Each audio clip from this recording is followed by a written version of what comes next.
OK，selamat malam ya，大家晚上好。今天呢，我们特别邀请了一位pembicara ya. Hari ini kita bahas tentang bagaimana meregulasi emosi ya. Latar belakang kenapa saya mengundang pembicara ini itu juga karena ini juga proses dari diri saya sendiri ya. 我自己, saya sendiri juga melewati ya masa-masa mengenali apa sih sebenarnya emosi-emosi yang ada di dalam diri saya ya, dan apa yang mungkin selama ini itu terpendam gitu, tidak pernah keluar ya mungkin saya sendiri tidak sadari ya, tapi orang lain melihat itu gitu ya. Orang lain mungkin khususnya 我的自己的先生 gitu ya, suami saya melihat itu dan dia mencoba untuk memberitahukan kepada saya dan saya merenungkan kembali gitu.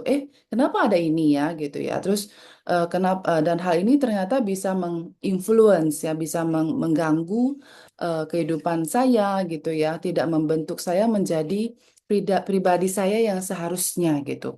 Ya ada hal-hal yang misalnya nih, misalnya masa lalu saya di dalam keluarga yang saya selama ini tidak menerima itu ya, saya mencoba untuk defense gitu ya. Enggak lah, bukan begitulah ya. Ternyata setelah saya jujur menerima itu, akhirnya saya malah lebih lepas gitu. Akhirnya saya malah lebih menjadi diri saya sendiri gitu ya. Walaupun mungkin di awal-awal tuh saya merasa tersinggung gitu. Saya merasa enggak harusnya seperti ini gitu ya. Seharusnya seperti itu dong gitu.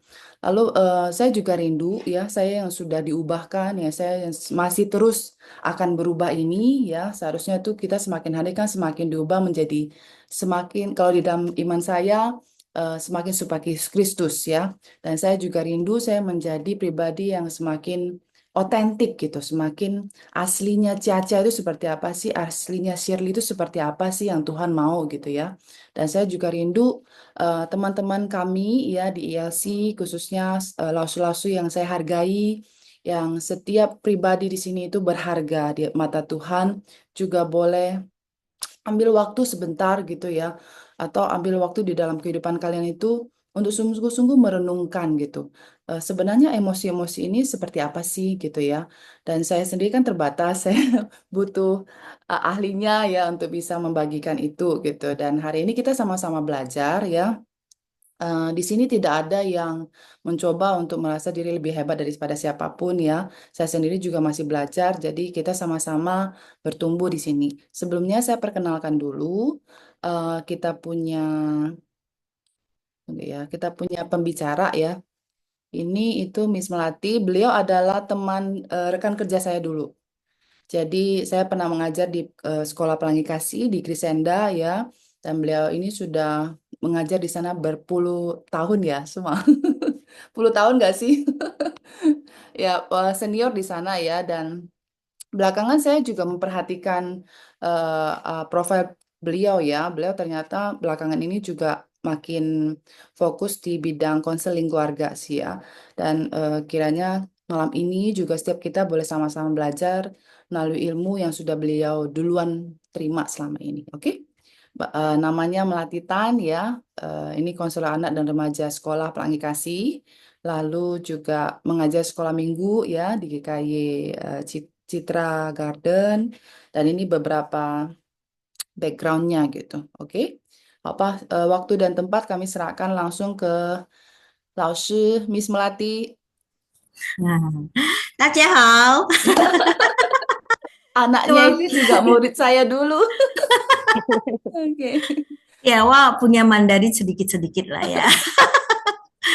Ada lause-lause senang sekali ya. Cuma saya belum melihat wajah-wajah, tapi nggak apa-apa kalau misalnya kita bisa on cam ya, supaya saya bisa lebih interaktif ya. Saya malam ini maunya kita interaktif supaya nggak ngantuk karena udah malam. Ya, kalau dengar dari saya melulu kan, aduh, masuk atau nggak masuk juga saya nggak tahu ya. Iya. Nah, tapi kalau bagi lause-lause yang kayak kelihatannya, aduh sambil nidurin anak, off cam ya nggak apa-apa ya. Tapi kalau misalnya bisa, kita sama-sama ya. Kita sama-sama biar eh, bisa interaktif gitu. Kalau nggak nanti saya cuma lihat gambar-gambar dan kotak-kotak hitam. Oke, salam kenal semuanya ya. Ini masih muda-muda sekali semua. Iya, Ya, cantik-cantik lause-lause kan? ya, cantik-cantik semuanya. Wanita semua ya. Iya dong. Oh, Oke, saya langsung share screen. Nanti sambil nih ya, misalnya sambil saya bicara, kalau misalnya, ih, yang dia ngomongin apa sih misalnya ya, ini sejenis kue atau sejenis bakpao misalnya gitu, langsung chat aja atau langsung malah langsung raise hand ya, Ya, langsung tanya nggak apa-apa. Jadi nggak usah tunggu sampai selesai baru kita nunggu sesi tanya jawab. Langsung ditanya juga nggak apa-apa ya. ya, ya, ya. Nah kemudian nanti kalau mau interaktif nanti saya tanya kita boleh isi kolom chat ataupun langsung raise hand juga boleh. Hmm. Oke? Setuju ya, lause-lause. Kan ini semua lause-lause kan ya. Nah, jadi kalau misalnya kita di kelas ngajar anak-anak kan kita juga happy ya, anak-anak juga interaktif gitu kan. Oke, saya akan share screen. Saya juga lause, lause di sekolah minggu, lause kelas bayi. Oke, nah semoga sudah kelihatan ya. Mm-mm. Hmm. Oke, Belum nah muncul sih, tunggu bentar ya. belum ya. Oke, sekarang udah. Sudah ya? Oke, baik. Nah, hari ini tema kita meregulasi emosi. Nah, waktu yang sama Abu Sharon itu berapa bulan lalu ya? Kalau nggak salah Itu ya. udah hampir 3 tahun yang lalu. Oh, Makanya 3 tahun lalu. ya udah lama banget gitu. Orang-orangnya jangan-jangan udah berbeda ya. Untungnya masih ada di sini sih. Oh, gitu. Tapi nggak tahu Iya, masih inget nggak? masih ingat nggak yang Ibu Sharon? Tapi eh, bagus ya itu sebagai pengantar sih sebenarnya ya. Jadi ini seperti menyambung ya. Kok masih saya ngutip sedikit deh yang Ibu Sharon ngomong gitu ya. Ya semua orang kan punya emosi ya, tapi emosi itu ada behind the skin-nya ya. Kemudian behind the scene terus kemudian ini eh, bicara tentang kalau emosi itu nah, kita perlu sabar-sabar gitu kan, terus bicara bagaimana menghadapi anak juga, deketin anak ya. Nah, kita bicara hari ini lebih ke how ya, kita bagaimana nih menyikapi, meregulasi emosi yang ada gitu. Oke, kita akan mulai saja. Mm-mm. Nah, lause-lausemen, emosi yang paling banyak muncul di lause ini biasanya ya emosi apa kira-kira? Ada yang mau coba jawab? Botong.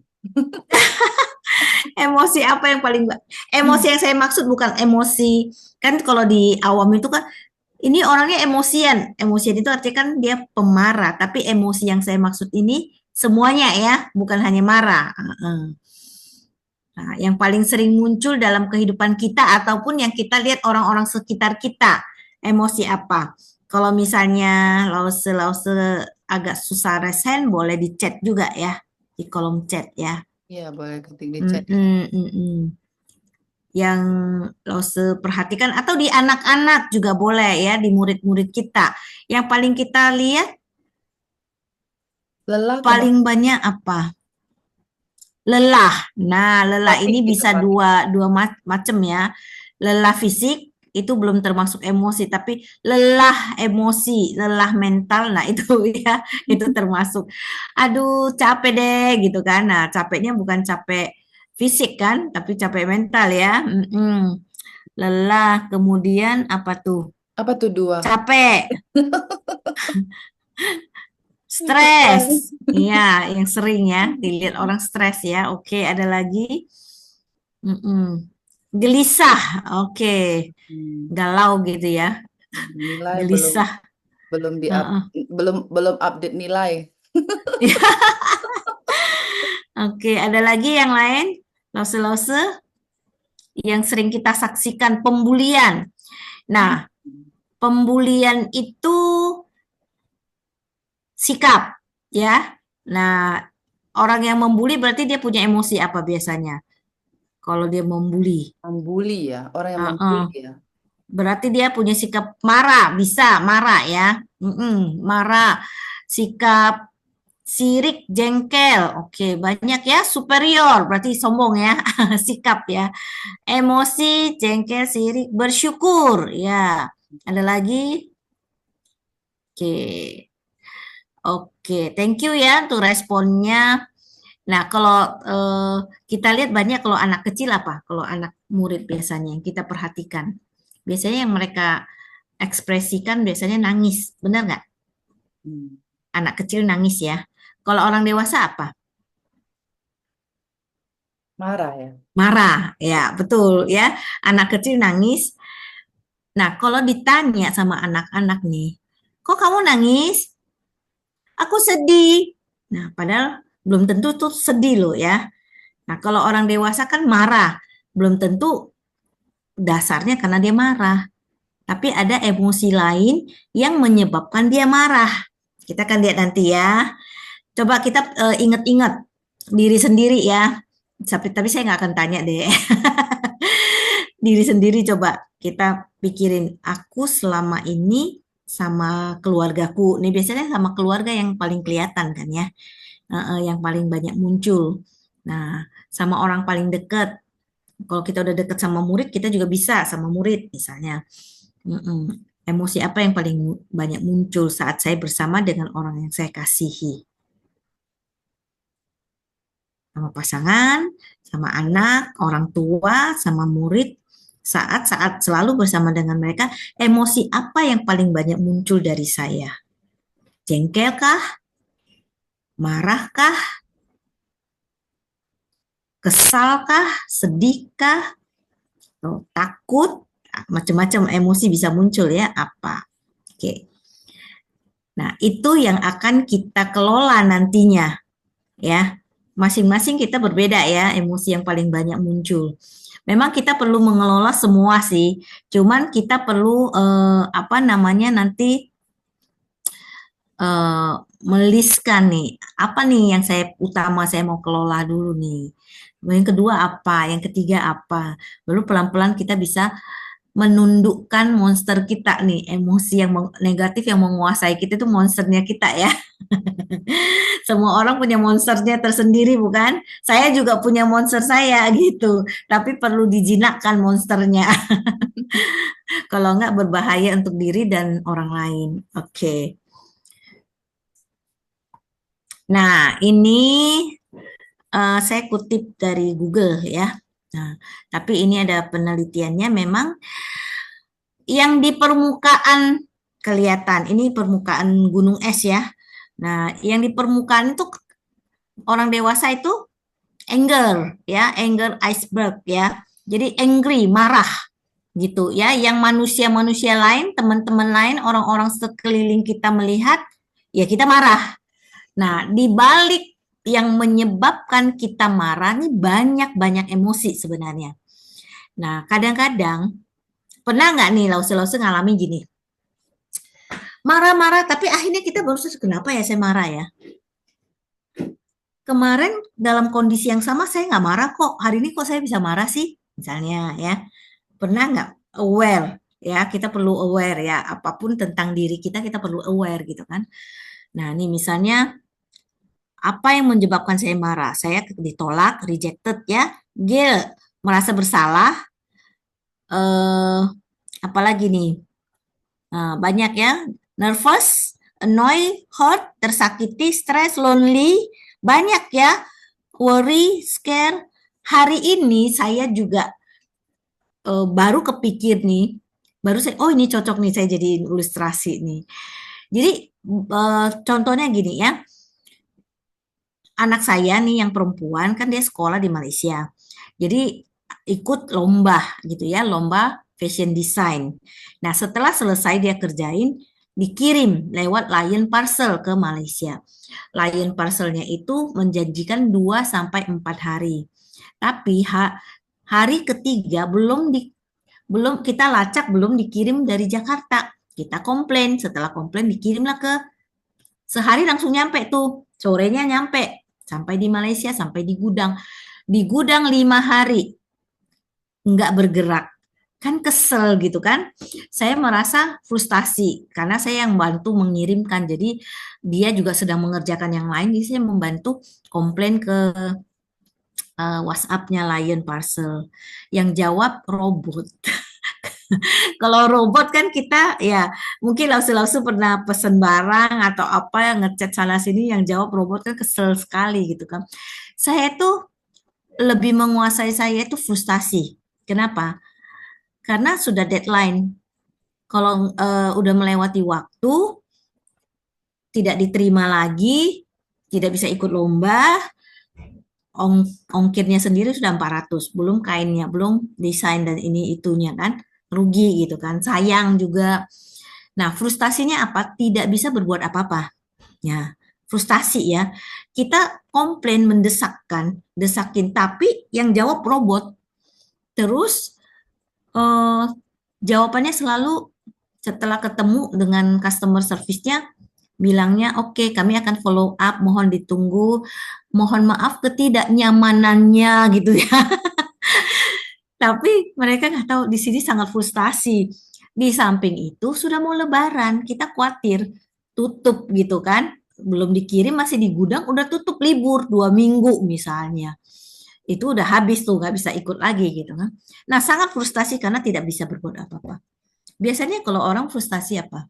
Marah kan. Nah, waktu saya mulai telepon customer service, ketemu nih, tapi harus telepon, bukan yang chat. Kalau chat itu yang jawab robot, jadi nggak bisa ngapa-ngapain. Saya telepon, saya udah mulai tuh mau marah, gitu kan. Ini gimana, lion parsernya gimana, Pak?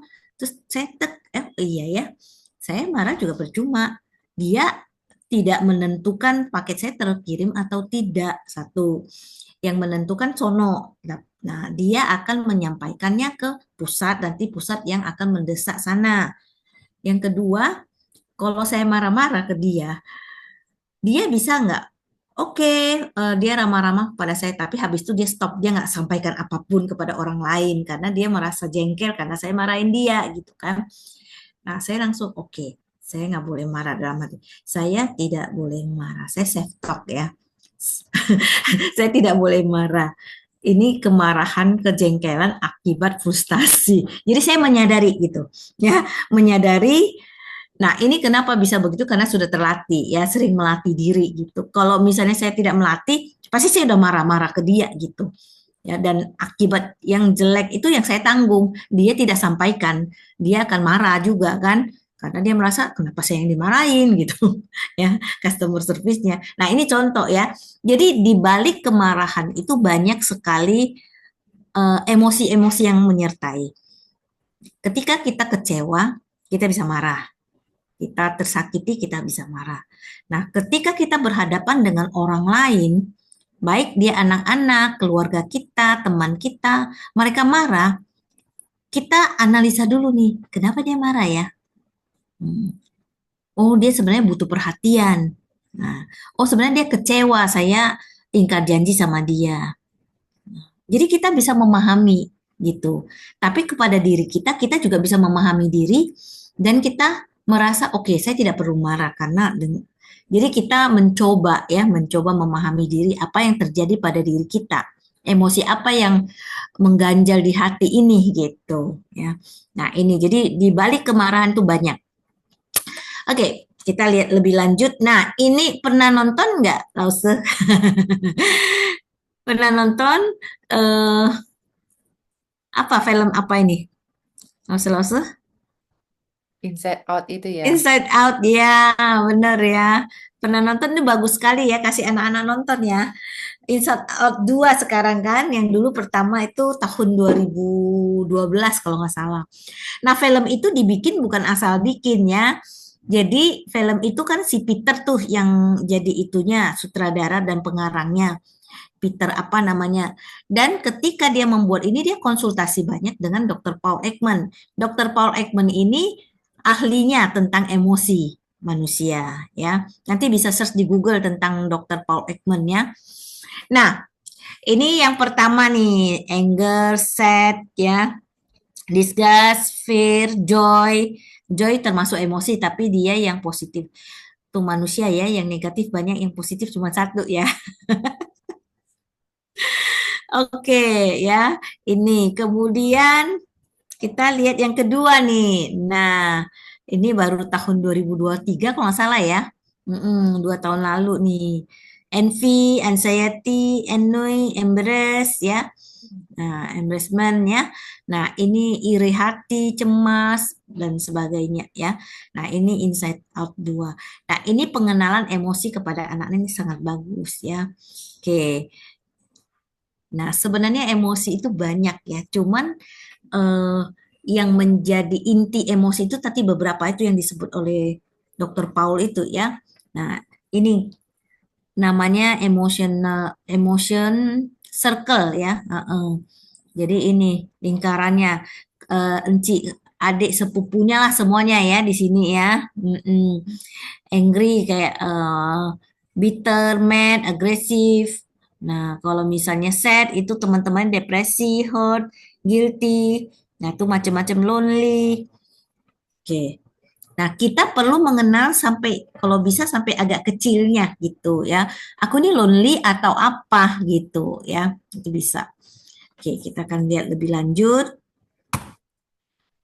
Nah, kira-kira nih kita interaktif sedikit boleh chat atau bisa langsung unmute ya. Emosi negatif tuh buruk nggak sih? Ayo. Kalau iya kenapa? Kalau enggak kenapa? Buruk nggak kira-kira? Lause-lause. Ya, yang tadi ya, emosi negatif yang marah, nangis, sedih, takut, apalagi frustasi, kecewa, nah macam-macam tuh emosi negatif tadi. Apakah emosi negatif itu buruk? Ayo Mm-mm. Sharon, jawab. Oke, langsung Sharon. Kalau kalau menurutku emosi negatif itu nggak buruk. Itu normal Oke. untuk kita sebagai manusia punya rasa emosi tersebut. Tapi Mm-mm. itu baik atau buruknya lihat lagi bagaimana kita menghadapinya. Apakah kita menghadapi jadi negatif atau jadi penyemangat kita untuk semakin bagus, semakin baik gitu. Oke. Nah, ini banyak ya, tergantung situasi, tergantung konteksnya, tergantung sikon. Iya, emosi negatif nggak selamanya buruk karena dari emosi tersebut kita belajar apa sih yang terjadi sama kita. Respon alami tetapi perlu di-manage ya. Wow, semuanya keren-keren ya. Sharon juga ya. Benar sekali, itu nggak buruk ya. Kita justru bersyukur. Tuhan menciptakan artinya untuk kita bisa alami emosi-emosi negatif tersebut untuk kebaikan manusia loh. Contoh misalnya nih, apa? Pernah merasa takut?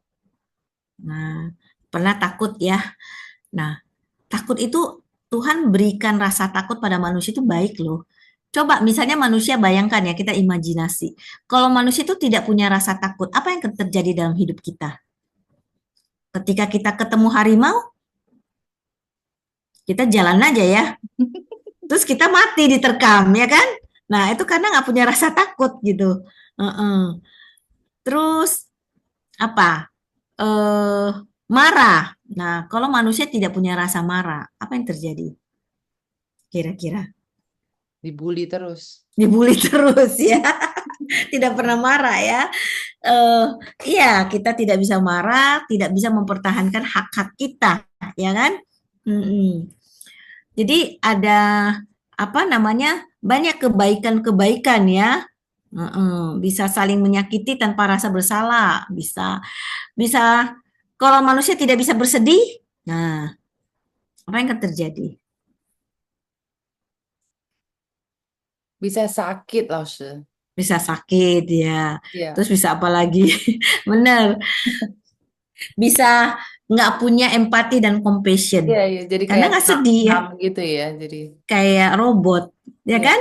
Nggak bisa sedih kan? Masa misalnya kakeknya meninggal misalnya, masa dia nggak bisa nangis, nggak bisa sedih gitu? Sedih lah, nangis itu perilaku ya, lebih ke sedih. Dia nggak sedih, nggak ada compassion kan? Di dunia ini nggak ada compassion jadinya. Nah, berarti emosi negatif itu baik ya, ada gitu ya. Kalau nggak ada nggak bisa manusia bisa survive ya. Oke, nah ini. Nah, ini tadi ya, marah melindungi kita dari hak sedih ya. Oke. Nah, ditambah lagi kalau tanpa mengalami emosi negatif, kita tidak akan bisa mengenali, menghargai emosi positif tentunya ya. Bagaimana kita tahu kalau kita bahagia ketika kita nggak pernah sedih dan putus asa? Benar ya. Bagaimana mengalami perasaan tenang jika kita tidak pernah mengalami kecemasan dan kemarahan? Nah, ini membantu kita ya mensyukuri kehidupan kita. Nah, tapi misalnya nih perilaku marah ketika emosi kita tidak dikelola, perilaku marah. Nah, jadi bisa bedakan ya. Emosi marah dan perilaku marah sama nggak? Ayo, kira-kira. Emosi marah, emosi kan banyak nih, salah satunya marah. Oke, perilaku marah, kira-kira sama nggak? Malam-malam disuruh berpikir ya. Sudah ada yang jawab loh. Oke, kita lihat ya. Tidak sama. Oke, tidak sama, beda. Iya, benar sekali ya, beda. Nah, seorang anak kecil ketika dia tidak bisa menjawab ya, dia tidak bisa menjawab, dia lihat teman-temannya sudah selesai, dia belum selesai. Dia teriak, dia ambil buku, dia coret-coret-coret bukunya. Itu emosi marah atau perilaku marah? Atau dua-duanya?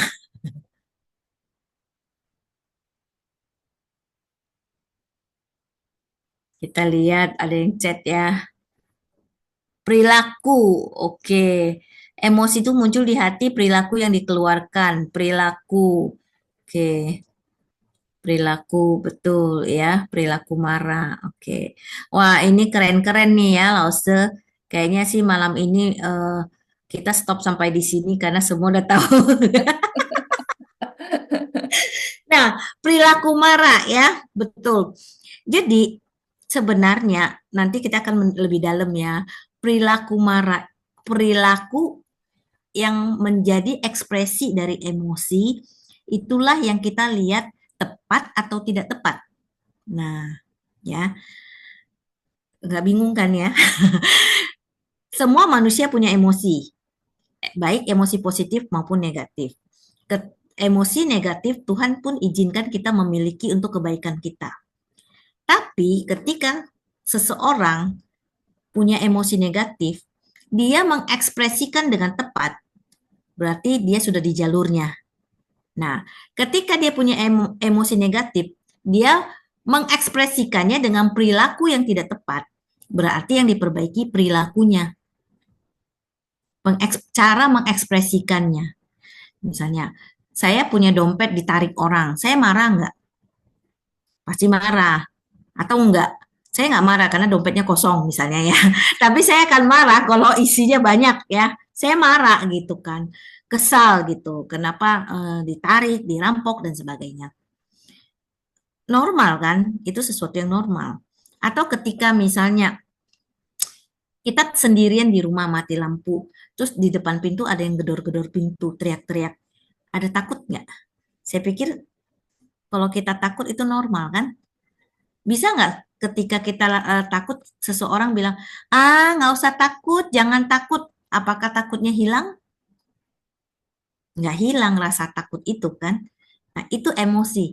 Tapi ketika emosi itu yang lebih menguasai begitu dalam sampai mengekspresikan emosi itu dengan perilaku yang tidak tepat. Seperti nangis, panik, lari sana sini tidak tahu menentu gitu ya. Nah, itu perilakunya yang perlu dikelola ya. Perlu dikelola seperti itu. Kita akan lihat ya. Nah, ini ketika perilaku marah ketika emosi tidak bisa dikelola dengan baik ya, khususnya emosi marah misalnya bisa agresi ya, bisa teriak-teriak, bisa apalagi merengek, membeku. Itu ada pernah ketemu nggak dengan anak yang seperti ini? Ada ya. Membeku, tidak bisa ngapa-ngapain, tidak bisa ngomong, itu ada. Saya ketemu murid yang seperti ini. Tidak responsif, beku gitu. Nah, itu yang terjadi. Menangis, kenceng-kenceng, teriak-teriak gitu. Nah, kalau orang dewasa, ini anak orang dewasa pun ada yang banyak yang seperti ini. Ngambek, nah itu kan termasuk di dalamnya ngambek, tidak mau ngomong, tidak mau nyapa orang dan sebagainya. Nah, ini contoh-contoh perilaku ya. perilaku. Jadi beda dengan emosi itu sendiri, cara mengekspresikannya ya. Nah, jadi bagaimana nih ya kita meresponi emosi yang menguasai diri kita gitu ya. Yang pertama tentu kita aware gitu ya, tapi sebelumnya kita akan melihat jangan don't ya. Yang pertama jangan kita meremehkan emosi negatif ya, atau nggak apa-apa semua orang akan begitu kok misalnya ya, kita remehkan nggak apa-apa, entar juga hilang misalnya, nggak perlu dikelola-kelola gitu misalnya ya. Ada pernah nggak dengar orang bilang begini, saya mah orangnya sebentar udah lewat, kalau udah marah sebentar udah lewat, saya nggak pendam, pendam di hati, saya marah-marah sebentar udah selesai. Pernah dengar gitu nggak? Sering ya kali ya. Iya, sering. Sering ya. Eh, saya nggak pendam di hati, saya marah-marah udah selesai sebentar. Ya, cara marahnya kamu selesai dengan dirimu. Orang yang kamu maki-maki, yang kamu marah-marah, selesai nggak? Nggak selesai, sakit hati gitu kan, hancur hati. Kan saya sering dengar begitu ketika saya masih kecil ya, maksudnya masih remaja itu, ada guru yang galak, marah-marah, maki-maki orang. Dia pernah ngomong kayak gitu. Saya orangnya eh, ya memang begitu, marah-marah, tapi saya sebentar udah selesai. Nggak dipendem-pendem. Nah, merasa bangga gitu ya, karena nggak pendem. Tapi dia lupa, dia udah selesai. Ketika dia marah, maki-maki, kata-katanya melukai orang, itu nggak selesai bagi orang lain ya. Dia selesai, enak aja gitu kan. Nah, nih ada yang bilang, saya pernah punya atasan yang gitu juga. Nah, iya ya, merasa selesai, enak. Tapi orang yang dimaki nggak selesai, bisa tahunannya selesainya kalau nggak diproses rasa rasa dendam itunya ya. Nah, tapi sebaliknya kita juga tidak melarang diri kita untuk merasakan emosi tersebut. Melarang artinya gini, ketika kita sedih karena kita gagal misalnya ya, gagal. Boleh nggak sedih? Kita sudah berjuang mati-matian. Ya sedih, wajar kan? Cuman kita misalnya mendengar, nggak boleh sedih, nggak boleh sedih. Kita tekan, artinya kita nggak mau merasakan, tapi emosi itu sebenarnya ada. Akhirnya kita repress dia ke dalam. Nah, ini yang menjadi sumber sumber kesehatan, isu kesehatan mental. Nah, itu ya karena kita tekan ke dalam, mau melupakan yang sebenarnya ada. Kita kubur dalam-dalam. Nah, inilah yang menimbulkan nanti meledak ya, bisa meledaknya jadi depresi, kecemasan yang tinggi, bukan kecemasan biasa ya, gangguan kecemasan, anxiety. Beda sama kekhawatiran kecemasan biasa. Bisa macam-macam bentuknya ya, keluarnya gitu. Jadi menjadi isu kesehatan mental. Bisa gangguan kepribadian juga ya. Sekarang kan lagi marak ya istilah-istilah BPD, NPD. Jadi mm, NPD itu narsis gitu ya, BPD itu borderline personal disorder ya. Nah, itu lagi marak padahal dari dulu sudah ada sih. Belakangan ini aja marak gitu. Nah, ketika kita melarang diri kita merasakan, kita menekan, menyangkal, kita hindari, kita sembunyikan. Itu makanya pernah nggak melihat orang yang kehilangan orang yang dikasihi meninggal dunia, dia tidak menangis walaupun dia sangat sedih. Nah, banyak orang mengatakan, kamu tegar sekali ya, kamu tegar sekali. Itu bahaya padahal. Kecuali dia nggak mengasihi orang yang meninggal ya, itu beda ya. Nah, dia merasa tegar dan orang mendukung dia sehingga dia juga memaksakan diri untuk tegar dan tidak menangis. Dia menyembunyikan perasaan sedihnya ya. Dia tidak dikeluarkan gitu. Nah, ini seperti dia melarang dirinya untuk merasakan itu. Nanti kalau terbiasa seperti ini akan numbness ya. Artinya kebiasaan sehingga tidak lagi bisa merasakan emosi apa-apa ya. Ya. Oke, kita akan lanjut. Nah, how ya. Jadi gimana gitu kan? kita disuruh jangan menekan emosi, disuruh nggak sembunyikan emosi, disuruh harus merasakan. Tapi satu sisi kita juga nggak mau emosi negatif menguasai kita, ya kan? Sepertinya kok membingungkan nih Ibu Melati ini ya. Ya, how ya. Nah, jadi bagaimana? Oke, kita kan pertama lihat beberapa hal ya, how to do-nya ya.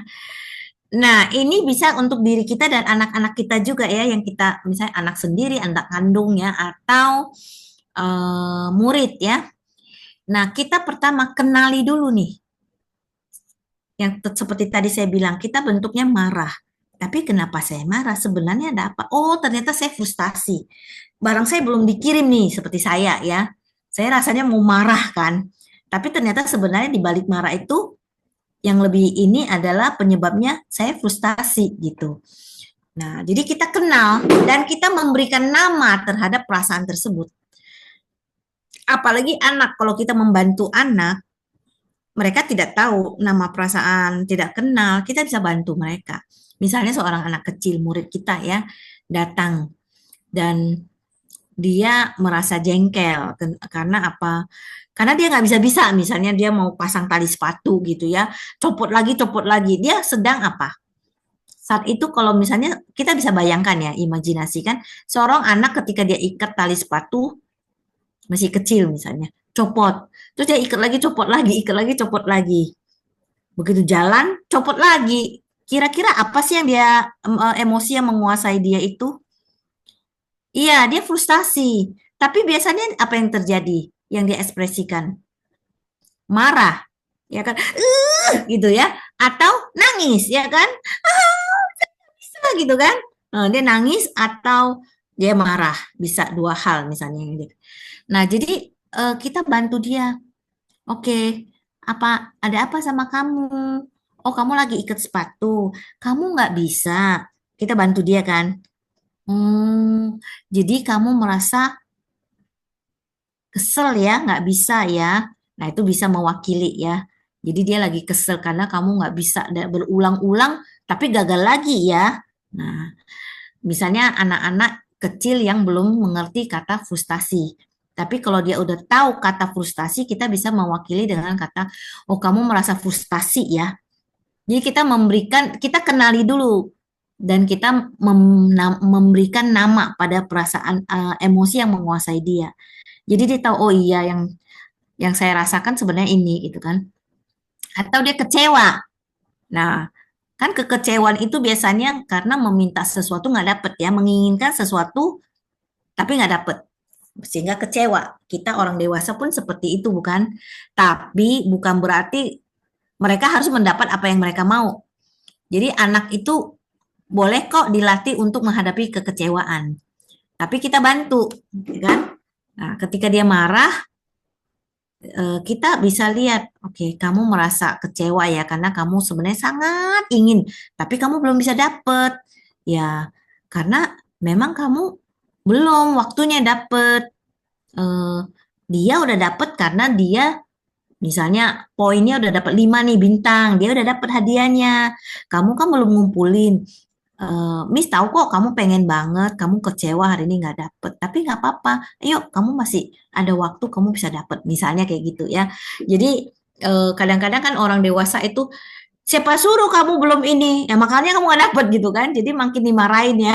Jadi ketika dia mengalami emosi yang sebenarnya dia perlu rasakan, cuman cara dia mengekspresikannya tidak tepat, biasanya kita marahin ya orang dewasa ya. Nah, kita perhatikan, kita bantu ya. Jadi kita bilang, oke, kamu kecewa. Nah, ini saya marah sekali, kenapa ya? Kadang kita meledak-ledak ya.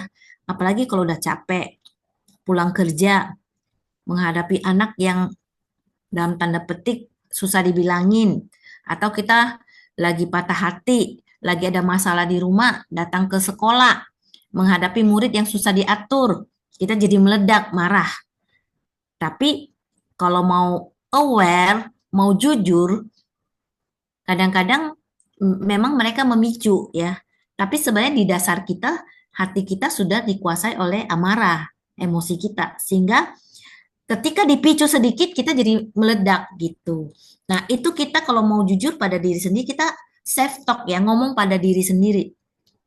Kenapa ya saya marah ya? Apakah benar-benar karena dia yang melakukan kesalahan ini, dia susah di ngomongin, dia nggak bisa diatur, membuat saya marah, atau pada dasarnya saya lagi tidak sedang baik-baik saja, misalnya, ya, atau saya merasa ditolak karena saya tidak merasa dihargai, misalnya, atau saya kecewa, saya sudah ajarin dia, dia nggak bisa-bisa, atau apa gitu yang sedang menguasai saya, sehingga saya marah. Kalau nggak terbiasa memang langsung lupa gitu ya. Udah gitu aja gitu timbul ya udah. Nah, supaya tidak lupa apa yang kita perlu lakukan, sering-sering jurnal ya. Ketika udah marah selesai nih, mikir lagi tadi saya kenapa marah ya. Tulis deh. Saya merasa marah kenapa ya? Oh, yang timbul di pikiran kita apa, yang timbul di hati kita, perasaan tuliskan aja gitu. Nanti kita baca ulang, kadang-kadang bisa timbul insight baru. Oh iya ya, ternyata saya sebenarnya cuman takut misalnya ya, anak kecil takut bisa nangis, bisa marah juga ya. Oh sebenarnya saya bisa karena saya malu, ya kan? Saya malu ditertawain dan sebagainya saya marah. Kemarin baru aja ada hari Minggu ya, anak sekolah minggu saya lihat anak kelas saya gitu kan, 2 tahun setengah gitu. Jadi kan di bawah itu pakai karpet kan. Nah, dia lari-lari, dia licin, karpetnya terdorong, jadi dia jatuh, kena pantat begitu, terduduk. Dia nggak nangis dan biasa aja, tapi mamanya bilang, enak kan, enak kan dia jadi malu karena di depan orang. Mamanya bilang begitu, dia langsung datang ke mamanya, dia nangis, dia tarik-tarik rambut mamanya. Nah, kalau orang yang tidak paham, karena saya perhatikan dari jauh seperti itu, orang yang tidak paham menilai anak itu apa?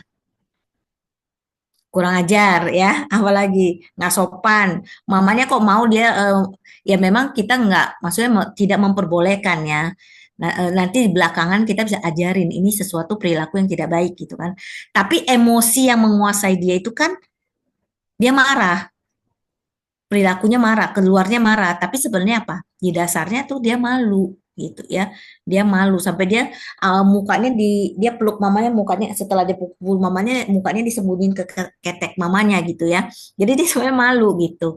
Nah, ini kita observe ya, kita observe anak ini kenapa nih gitu. Apa yang terjadi sama dia sebenarnya. Nah, jadi tidak begitu mudah bagi kita menilai perilaku dia. Walaupun memang perilaku itu tidak kita setujui atau izinkan gitu ya. Oke. Nah, kita kalau misalnya ada pertanyaan langsung ya, silakan ya. Nanti kelupaan nih pertanyaannya kalau misalnya nggak langsung ya. Izinkan diri merasakan dan memvalidasinya. Yang pertama apa Lausu tadi ingat?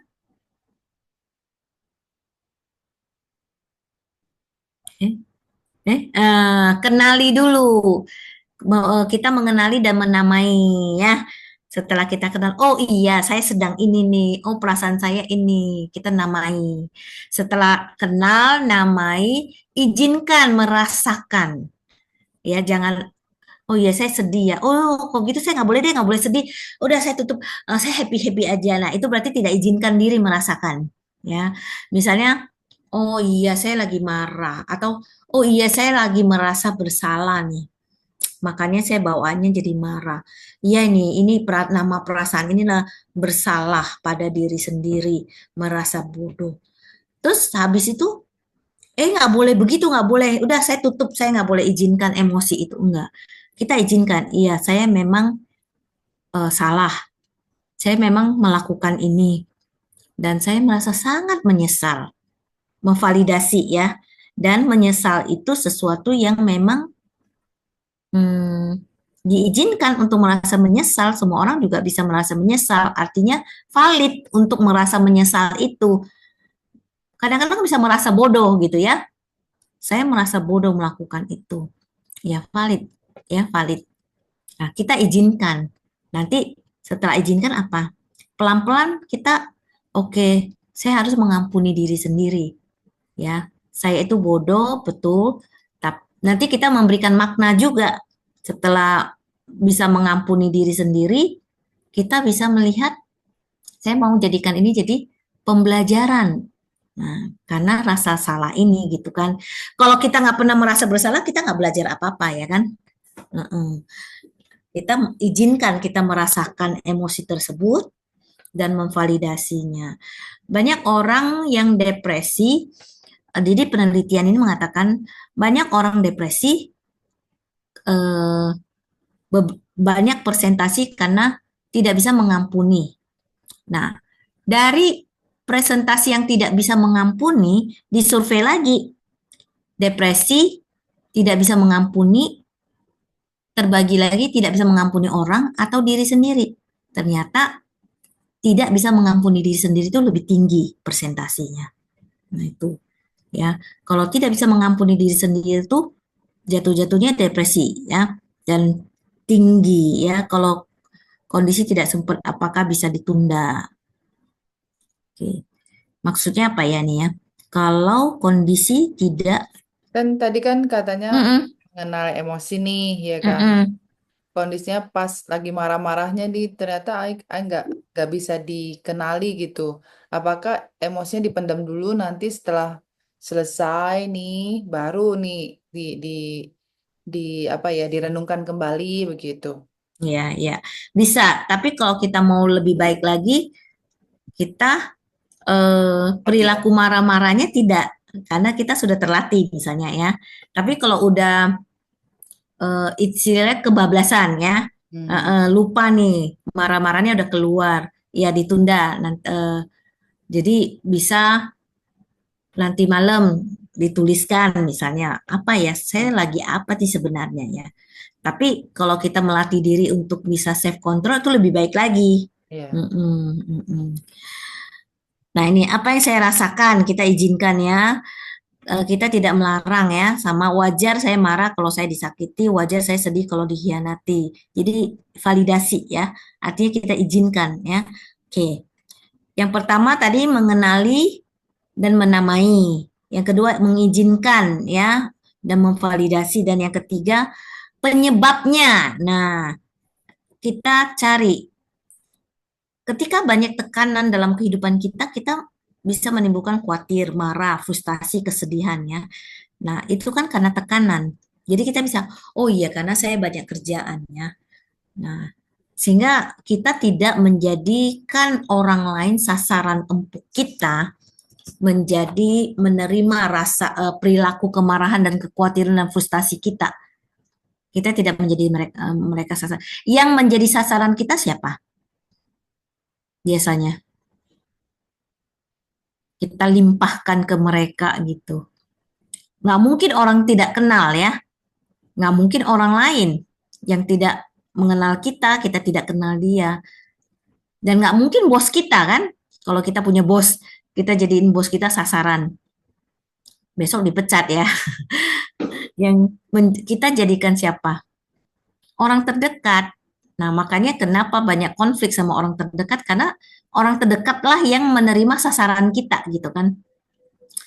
Jadi banyak konflik sama orang terdekat, suami, istri. Di sini kebetulan istri yang bisa suami, bisa anak, yang orang yang lebih lemah dari kita, ya. Oke. Mm-mm. Orang terdekat betul ya, yang lebih lemah. Biasa siapa? Anak. Kalau dia nggak berani sama suaminya, anaknya yang jadi sasarannya. Kalau misalnya nggak anak, kalau di sekolah murid ya, dia nggak berani sama kepala sekolahnya kan, sama muridnya gitu. Nah itu ya. Oke, kemudian eh, membutuhkan perhatian dan tidak mendapatkannya, akhirnya juga kompensasinya marah-marah dan nangis. Itu anak kecil banyak ya. Tapi tidak sedikit orang dewasa pun seperti itu ya. Jadi wanita-wanita ketika kita membutuhkan perhatian dari pacar atau pasangan, suami gitu, tidak mendapatkannya, ya udah ngomong aja saya butuh perhatian kamu loh. Nah, jujur gitu kan, langsung to the point kan. Jadi kita tidak perlu dengan cara marah-marah dulu, nangis-nangis, dan kompensasi ya. tanpa sadar nih, tanpa sadar ini pun dipengaruhi sih ya, dipengaruhi masa kecil kita ya, cara-caranya gitu. Mm-mm. Oke, kita akan lihat lagi. Nah, ini tidak mendapatkan apa yang kita inginkan, itu pun bisa ya menjadi kita menjadikan apa emosi negatif ya. Nah, jadi ini menolong anak itu dari kecil menolong anak untuk tidak perlu tidak selalu harus mendapatkan apa yang kita mau. Nah, ini pun kita bisa tanamkan untuk diri kita kan. Seperti afirmasi ya. Saya tidak harus kok mendapatkan apa yang saya mau. Nah, itu kan lebih menenangkan emosi kita ya daripada saya harus dapat. Sehingga ketika tidak dapat kita kecewa. Eh, Penyebab kita emosi negatif itu kecewa ya. Nah, kekecewaan itu kita hadapi. Nah, kalau kita bisa menghadapi dengan lebih baik lagi, dengan perilaku yang lebih baik, mengelolanya sehingga menurun emosi itu ya, tidak menetap terus gitu. Oke. Mengaku dan menerima. Nah, kita mengaku ya. Kadang-kadang banyak orang kan, kamu marah ya? Enggak, aku nggak marah. Oh, sepertinya kamu kecewa. Kamu nggak, enggak, siapa bilang gitu ya. Padahal udah kelihatan jelas gitu. Kadang-kadang anak-anak seperti itu ya. Nah, kita pun bisa ya terhadap orang dekat kita, kita tidak berani mengakui bahwa iya, saya memang merasakan emosi ini gitu. Kita mengaku dan oke, saya menerima, saya sedang merasakan emosi ini gitu. Ya, kita menerima, memahami emosi yang kita eh, ada di diri kita, tapi kita tidak membenarkan ataupun melakukan perilaku negatif seperti tadi ya, untuk ekspresinya. Nah, kalau begitu gimana dong gitu ya? Kita bisa mengucapkan atau menuliskannya ya. Ya, saat ini memang ya, kita menenangkan diri, kita bilang, saat ini memang saya kecewa berat, saya kecewa banget sih. Ya kita tiba, aduh kecewa banget.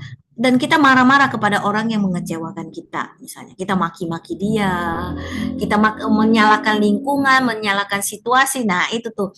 Pernah nggak ketemu dengan orang-orang seperti itu? Banyak ya, Ya, oke. lingkungan yang disalahin, situasi yang disalahin.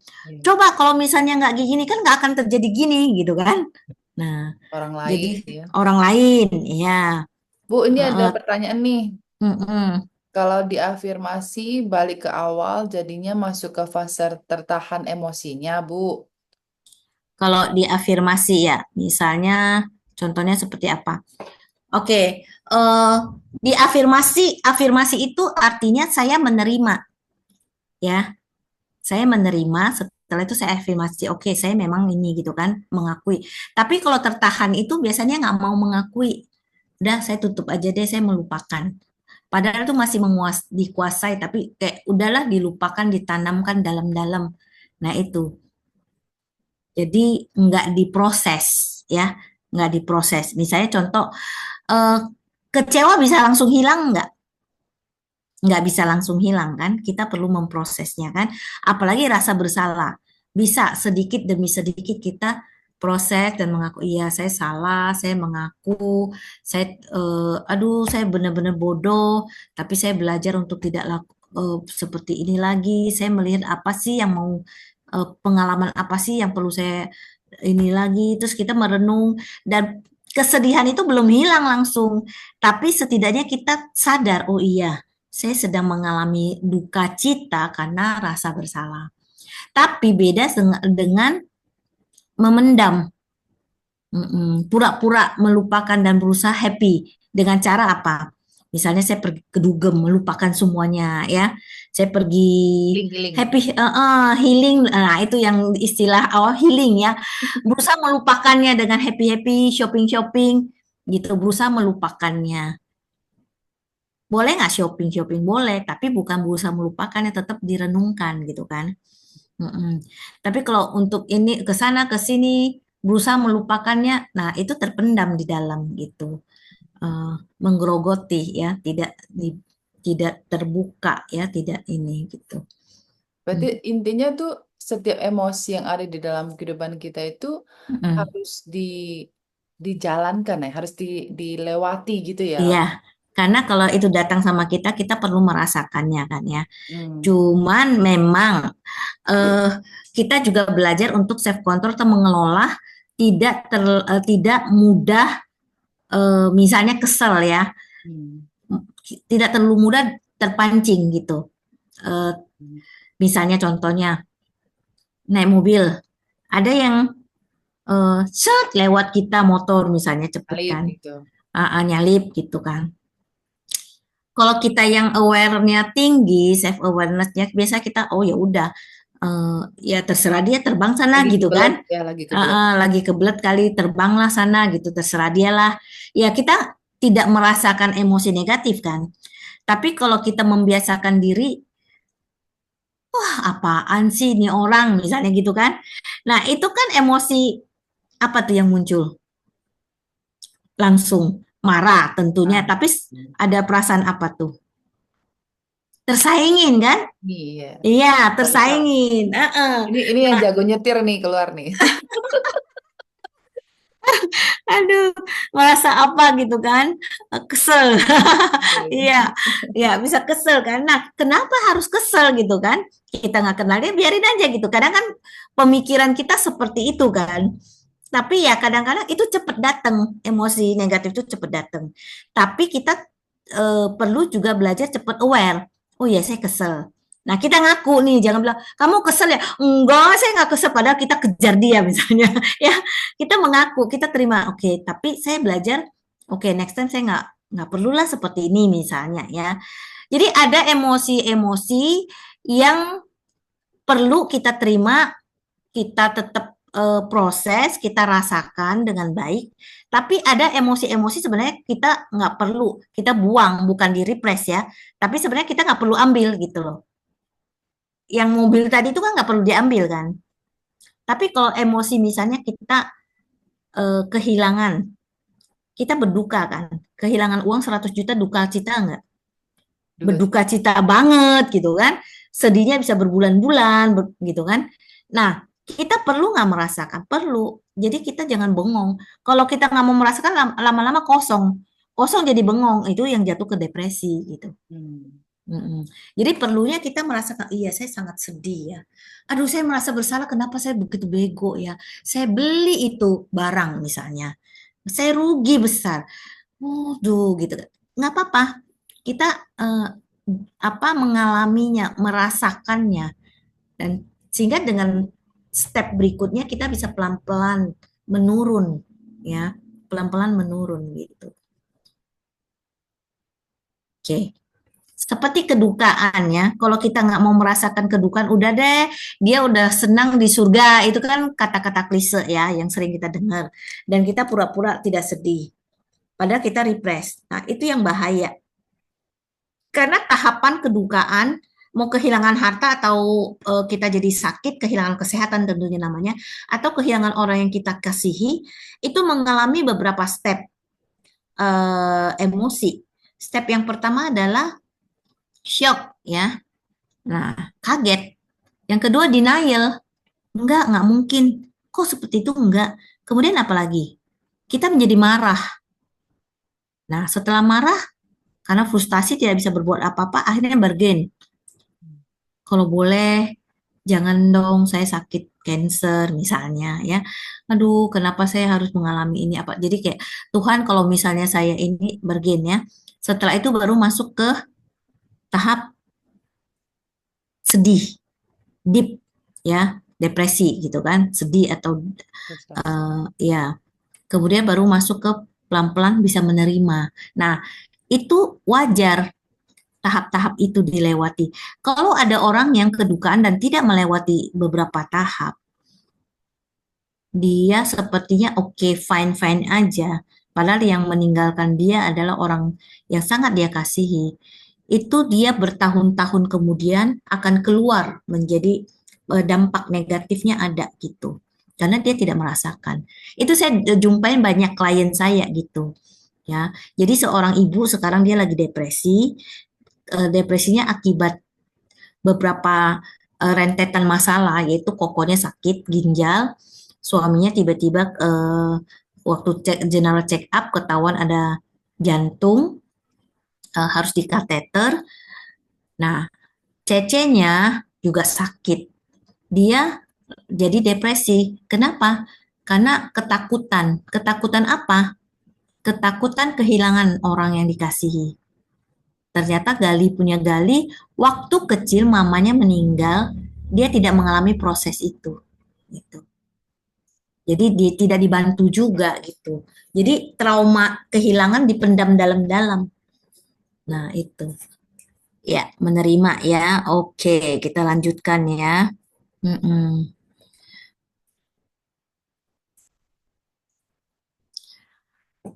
Nah, ini perilaku ketika kita ada emosi negatif, kita bisa tidak berkata.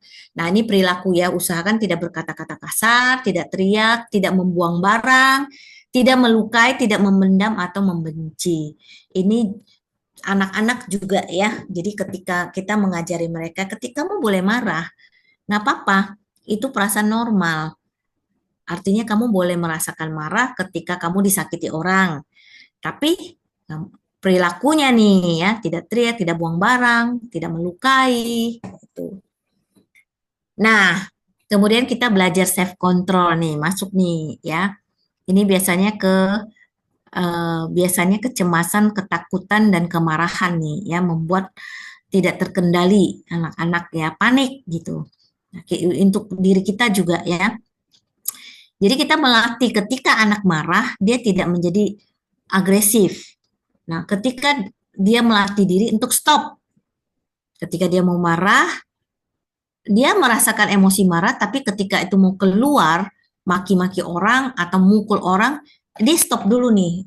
Misalnya ketika kemarahan sudah melanda, emosi marah udah melanda di hatinya ya. Dia harus stop. Stopnya caranya gimana? Pergi ke meninggalkan situasi, tuh ya. Tempat kalau di rumah lagi marah-marah sama anak, ada yang marah-marah sama anak, yang punya anak. Nah, biasanya itu kan bisa nggak terkontrol ya perasaan marah, tapi perilakunya keluar kata-kata kasar, menyakiti, habis itu nyesel, terus mukul, habis itu malam-malam dia oles-olesin, mama nyesel, terus kita nangis lihat dia tidur gitu ya. Waktu tidur anak itu kayak malaikat, tapi waktu bangun monster ya. Nah, jadi kita melatih diri untuk self control. Begitu mulai merasa emosi marah melandai kita karena kita jengkel, kita marah, karena sudah diingetin berkali-kali tetap melakukan, kita nggak apa-apa. Saya marah, tapi saya bisa self control. Namanya marah elegan. Bukan sambil marah sama senyum-senyum ya. Saya marah loh, ya bukan itu elegan maksudnya. Marah elegan adalah benar-benar marah tegas, kemarahan yang tegas tapi menguasai diri. Sulit nggak? Sulit ya, sulit.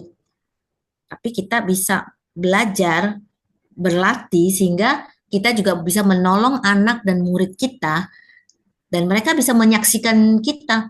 Lah, Lause bilang kita harus self control, stop kalau mau marah. Tapi Lause sendiri nggak stop. Nah, misalnya gitu ya. Jadi mereka melihat, apalagi anak di rumah ya, tiap hari mereka melihat dan tanpa sadar mereka copy paste kita gitu kan. Ketika mereka marah, cara marah seperti apa? Nah, itu. Nah, stop misalnya. Pertama stop. Ketika sudah mulai merasakan emosi negatif, stop, cari sudut atau kamar mandi atau menghindari tempat di mana situasi terjadi, tarik nafas. Teknik pernafasan kita lakukan ya, tarik nafas, tarik, tahan, lepas, bisa 5 sampai 10 kali. Minum air juga boleh, menghitung 1 sampai 20 juga boleh. Baru berpikir, sebenarnya apa ya? Kenapa saya marah ya sama dia? Saya marah sekali ya. Apa yang terjadi? Emang dia pernah saya ajarin atau sebenarnya saya belum pernah ajarin tapi dia nggak bisa gitu kan. Nah kita, atau saya marah sekali karena saya punya ekspektasi terlalu tinggi kepada anak. Saya harapkan dia begini ternyata dia nggak bisa.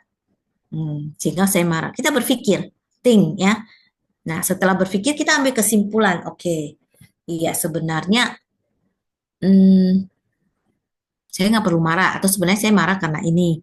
Baru act atau go, kita lakukan. Oke, sekarang apa yang saya akan lakukan atau tidak lakukan?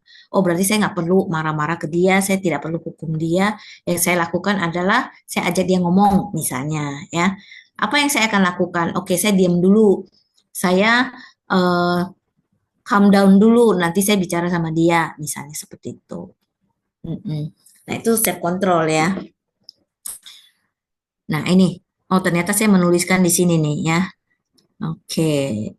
Latihan tarik nafas, itu tadi sudah. Oke. Nah, self talk ya. Think ya. Kita bertanya, apa yang saya inginkan sebenarnya ya? Apa yang membantu saya? Apa akibatnya kalau saya marah-marah terus? Nah, seperti itu. Oke. Berpikir, kemudian masuk ke do ya. Atau nih, oke, apa yang harus saya lakukan gitu ya setelah ini. Nah, ditambah lagi kita perlu mengisi waktu self love atau self care. Nah, sehingga emosi-emosi negatif yang selama ini kita pendam, kita tidak keluarkan dengan cara kita bicara gitu. eh, kita bisa mengeluarkannya dengan art terapi atau play terapi namanya ya. Jadi kita menyalurkan hobi, musik, olahraga. Boleh tuh kalau yang masih muda-muda ya, misalnya belum berkeluarga, les bernyanyi, les musik, banyak menggambar kalau suka ya, les nari, les masak ya kan. Kaligrafi. Kaligrafi betul. Iya, eh, termasuk gambar ya. Hobi, masak, bikin kue, macam-macam ya kan? Bisa. Nah, mencari profesional untuk konseling jika sulit sekali kalau misalnya itu adalah inner child yang menguasai. Inner child artinya gini, eh, ada orang yang eh, punya emosi yang sulit dikendalikan ya, artinya perilakunya ya. Ketika dia merasa mudah terpancing emosi negatif, sulit mengendalikan perilaku perilaku karena emosi pengekspresian emosinya dan bisa tidak terkendali juga. Nah, itu biasanya ada kaitannya sama inner child. Ada luka waktu kecil, ditolak, tidak dihargai, tidak ada rasa aman ketika eh, lukanya itu belum dipulihkan, dia mudah tertrigger, mudah tersinggung dan sebagainya. Nah, mungkin kalau sudah terlalu tidak bisa dilatih, tidak bisa diregulasi emosinya dengan baik, ya perlu bantuan orang lain untuk membantu dia meregulasi. Membantu dia melihat masa kecilnya seperti apa, nah dibantu untuk melewati masa dewasanya seperti apa. Seperti itu ya. Nah, jadi tujuan atau tolak ukur untuk hal-hal kita mengelola emosi atau meregulasi emosi kita yang mau dicapai adalah kita jadi bisa fleksibel ya.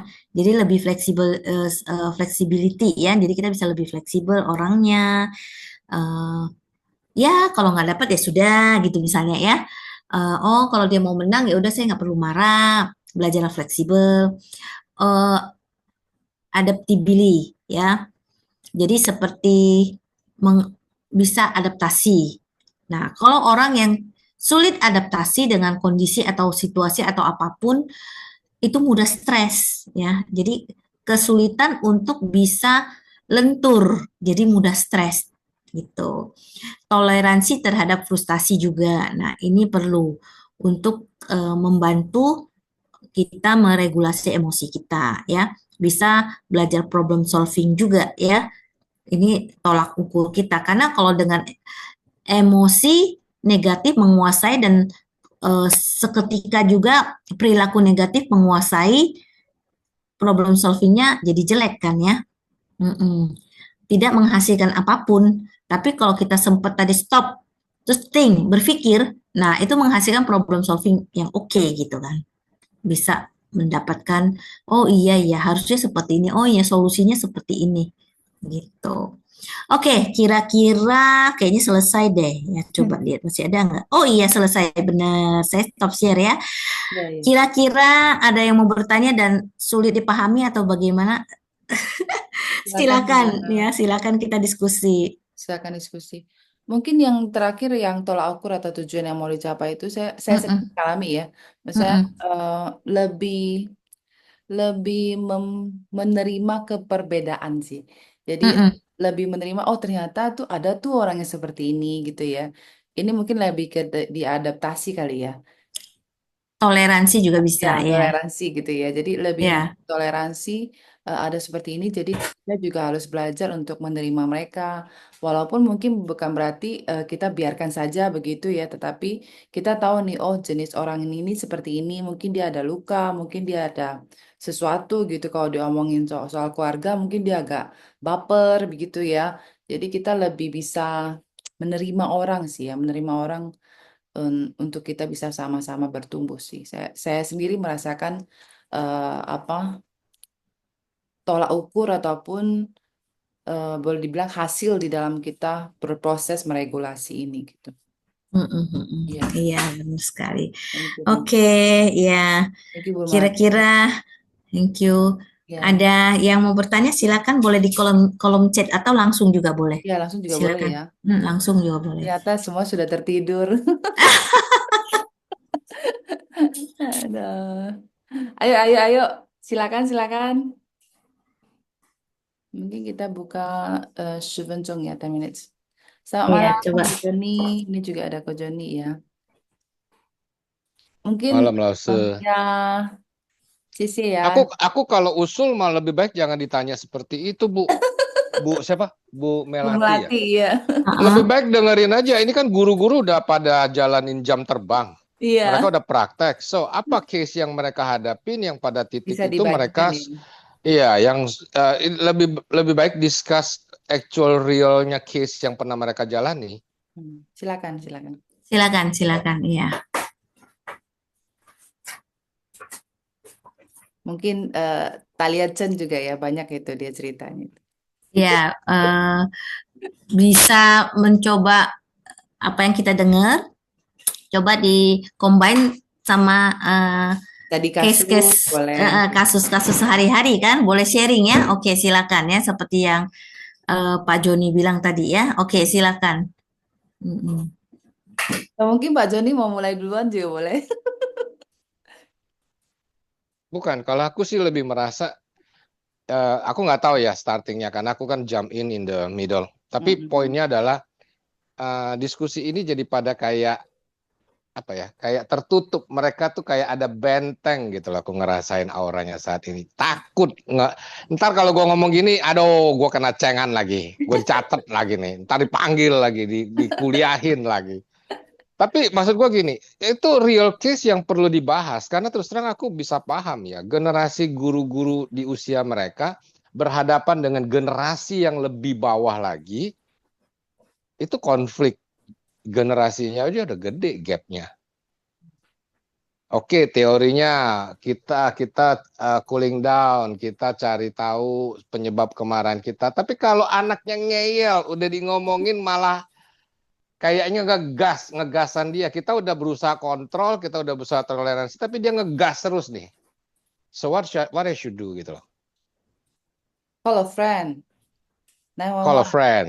Ya, Bu Melati, tolong, gue lagi butuh bantuan. Can you coach this guy? Iya, iya, iya. Oke, misalnya situasi itu kan, makanya kita marah, kita apa dia nggak di dalam kelas ya, misalnya ya, contohnya benar nggak? Karena situasi Iya. saya nangkepnya seperti itu ya kan nggak kemana-mana gitu di dalam kelas. Ya, sebenarnya saat seperti itu diam dulu karena kita lagi dikuasai gitu kan ya. Kita diam. Dia juga kita cuekin dulu gitu. Nah, nanti setelah itu kita bisa panggil dia pribadi ya setelah kelas selesai. Panggil pribadi, lakukan pendekatan ya, lakukan pendekatan. Tapi kita bukan pendekatan tuh nggak harus selalu misalnya ikutin maunya, bukan ya. Pendekatan tuh misalnya kita heart to heart ya, ajak bicara. Kalau misalnya dia seperti belum mau terbuka, biasanya sih kalau kita dapetin hati anak, mau seperti apapun biasanya mereka akan taat ya sama kita ya. Nah, kalau belum mau ya udah, jangan dipaksakan pada saat itu. Next time lagi gitu ya, next time lagi gitu. Mm-mm. Nah, kalau Eh, bisa ada case yang langsung aja nggak yang nyata real, jadi saya bisa nangkep Gini, nih kemana. oke, Mm-mm. gini Bu Melati. Kalau aku Mm-mm. sih ngelihatnya pernah dengar Mm-mm. case seorang teman guru yang dia bilang, gila John, gua nggak negor dia, ini di depan kelas. Mm-mm. Wote mienzi, harga diri gua sebagai guru, kalau gua nggak beresin ini, gua nggak ambil sikap tegas, murid-murid yang lain akan merasa gua ini lembek. Bisa paham nggak Bu Melati? Mm-mm. Semua Mm-mm. teori, semua yang Ibu kasih tahu, itu kita paham. Oke, kita harus Mm-mm. self control, kita ke dalam diri kita. Mm-mm. Tapi Mm-mm. pada titik itu berhadapan dengan banyak angle. Di dalam kelas, seorang murid udah jelas-jelas salah, ngeyel. Kalau kita diemin, kita tarik panjang nanti, next kita ajak bicara, seolah-olah tuh kita lose. Dan guru Oke. bisa kehilangan dignity-nya dia untuk apa ya, punya punya power control lah. Itu yang aku Mm-mm. pernah dengar Iya, dari temanku. iya. Oke. Nah, jadi gini, eh pertama kita akan lihat kesalahan anak itu apa dulu nih, ya. Nah, kemudian kita lihat juga anak ini eh, latar belakang dia seperti apa. Nah, sekarang ini kan banyak juga anak yang berkebutuhan khusus ya, yang hyperaktif. Nah, kalau guru nggak mengenali anaknya, tentu kan akan dicap ini anak nakal gitu kan. Padahal dia memang tidak bisa mengontrol dirinya untuk duduk dengan tenang karena dia hyperaktif misalnya. Atau apa nih, misalnya kesengajaan enggak. Nah, antara sengaja dengan tidak itu beda ya. Eh kalau misalnya dia melakukan sesuatu dengan kesengajaan, tentu kita perlu tegas, ya. Nah, ini juga hubungannya dengan penguasaan kelas juga nih, ya. Belajar penguasaan kelas nih, ya. Nah, eh, guru bisa menguasai kelas gitu, bisa menguasai anak ini juga harusnya gitu. Mm-mm. Jadi guru itu tidak perlu memperlihatkan saya ini guru yang galak, saya memberikan hukuman yang berat, anak akan takut sama saya. Tidak seperti itu kan. Nah, tapi kita bisa memperlihatkan kita punya eh, otoritas sebagai guru, ya, ketegasan sebagai seorang guru. Nah, jadi tidak melulu harus kelihatan galak, anak takut sama kita, kita aman nih, ya. Misalnya aman selama sesi pelajaran tuh tenang, aman. Tapi mereka mau open nggak sama kita dalam kehidupan nyata mereka? Kita nggak bisa touch hati mereka jadinya kan, karena takut gitu kan, takut guru ini galak gitu. Nah, jadi yang kita perhatikan nggak satu sisi aja waktu di kelas, ya, takut ikuti pelajaran. Padahal kalau begitu kan kadang-kadang ada anak yang tidak begitu mudah mengikuti pelajaran. Dia juga karena kecemasan dia dan ketakutan dia lebih susah lagi nangkep pelajaran gitu kan. Bisa. Jadi banyak kaitannya sih. Dan kita lihat case per case juga ya. Case-nya seperti apa. Dan kita juga membantu dia mengelola perasaan dia kan. Artinya membantu dia seperti kita membantu diri kita mengelola emosi kita. Nah, terus latar belakang dia kenapa dia bisa jadi begini nih?